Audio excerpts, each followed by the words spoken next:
Hey guys, how's it going? Hope you're having a great day. Today I wanted to make a video about persistence and what it looks like in practice. Before I dive in, please like this video if you like this kind of content. Subscribe to my channel, click on the bell icon, and please do leave a comment because I love hearing from you.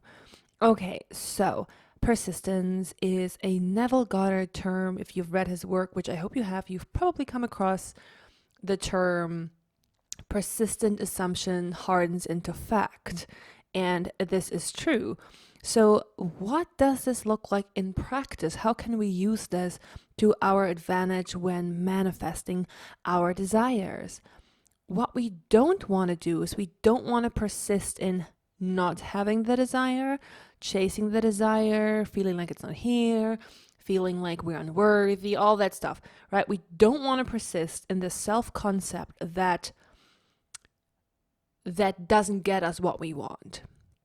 Instead, we want to practice frequently entering into the state of already having our desire, of already being who we want to be, and we want to frequently practice that self-concept. Right? We want to work this into our daily schedule. We want to make time to hop into that self-concept, via any gateway that we prefer, such as affirmations, scripting, making an imaginal act, reading information about, the type of lifestyle that we desire, anything that gets us into that state where we are starting to identify with that self-concept and where we're starting to see the world through the eyes of that version of us that has what we want, that is who we want to be. Now, persistent assumption means that we continuously return to that state. We continuously try practicing it, right?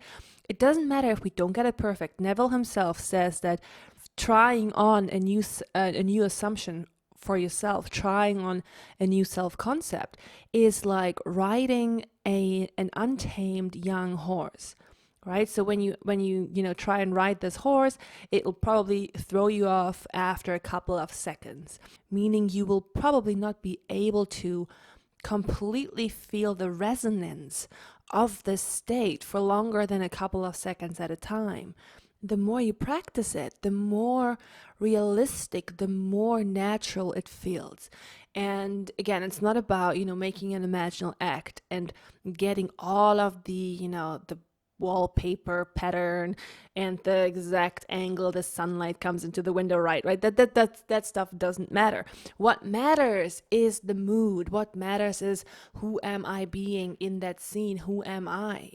The feeling of I is what matters. The feeling tones of the identity of the person that we would be if we had what we currently desire. That is what matters. Getting that right. This is an effect of practicing this frequently. The more we go into the state, look around, get familiar with it. Ask ourselves, how am I feeling? Who am I being in this moment where I have what I want? The clearer we can get on who we are, the clearer we can get on who am I being, how do I feel, what do I know, the more we can get clarity on that, the more realistic this will feel, the more natural it will feel to identify with that. The more you try to get comfortable with it, right? It's just like trying something on. It's like a dress rehearsal, right? You just try on the costume, try on that dress, try on an outfit. You walk down the runway, you're practicing it. It's just a rehearsal that you do repeatedly until it is to a satisfactory standard. Or you can look at this in terms of a play, right? Most theater producers will have at least one rehearsal before they perform the play that they're putting on.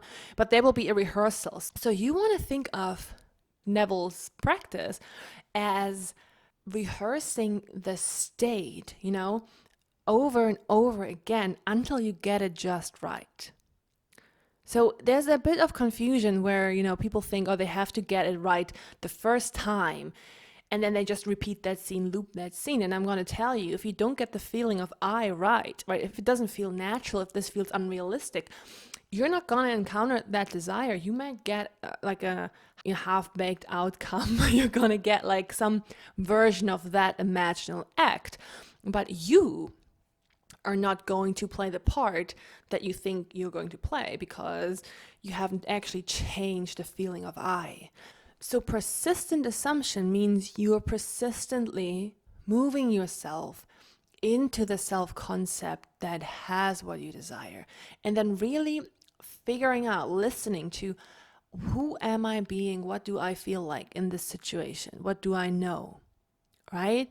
That is what, and these are things that are, in most cases, very hard to verbalize, because these are feeling sensations. They're not, you could say, I feel happy, I feel so glad that this is done now, I feel so glad that I have my desire. But these are all umbrella terms for what is the specific sensation of having that exact thing, of being this person that has this relationship, that car, that dream house, that dream job, the company, the business. Who is that person? Who are you being? How do you feel? What is it? What is that? What does that mean to you? That is what we want to persist practicing over time. And simultaneously, once we get this right, once we have a set, and this can take, days, weeks, months even, depending on where we are starting. If it's something that we have never encountered before, never experienced before in our life, right? If you want to be a business owner, we've never even had a business. We've not studied business. We have no idea about business. It might take a little bit longer to build that self-concept, because we have to do more research, right? Rather than something that we have already experienced a couple of times. But eventually we will get a clear picture, a clear feeling sensation of this moment in time where we have what we want, where we are who we want to be. And then that is our product. That is our order. That is the thing that we are impressing the subconscious with, right? We're saying, this is what I would like. I would like this scenario, and I would like this self-concept. Thank you very much. And we want to accompany that scene with a feeling of, I decide this. I would like this. This. By doing this dance of going into that dimension, going into that reality where we are who we want to be, and feeling it, and then selecting it via the thought of, this is what I would like to encounter. That is the winning combination. That is how it works. That is what Neville basically talks about. He talks about persistent assumption and an attitude of conviction. And we want to do this over and over until we get a feeling of satisfaction, right? Then we pause, go about our day, and then the next day we do it again until we get a feeling of satisfaction, of being like satisfied. We're thinking, yes, this is who I am. Yes, this is what I would like. Thank you very much. Sometimes you'll only be able to, sustain this mood for 3 seconds. But the more you practice this over time, the more routine and natural it will feel, and it will become your natural identity, your natural dwelling place. You will start identifying with, yes, I am a person that is a business owner, or yes, I am a person that's always in a relationship. And that is the power of persistence. And persistence also means keeping up with the practice of allowing yourself to see yourself in a favorable way, despite what the circumstances, what the circumstances are, what you think they mean. You keep going. There's no reason, there's not a single reason in the world to not have a favorable self-concept. There isn't. There's not a single reason why you should feel or think something negative about yourself. There isn't. There simply isn't. It doesn't exist. And anything that tells you otherwise is a lie.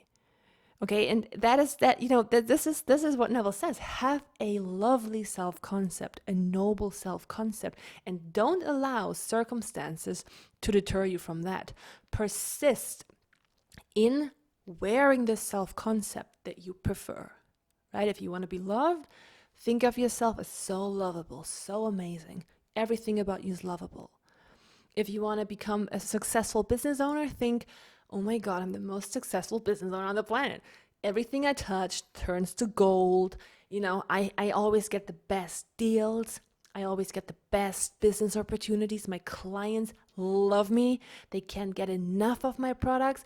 Whatever it is, you want to start building that identity and frequently moving into it. It doesn't have to be 24/7, doesn't even have to be once a day, but when this topic comes up, that is your cue to practice thinking from the new self-concept that has what you want. I hope this was helpful, guys. If you have any questions, leave them down below, and I wish you a wonderful day. See you in the next video. Bye-bye.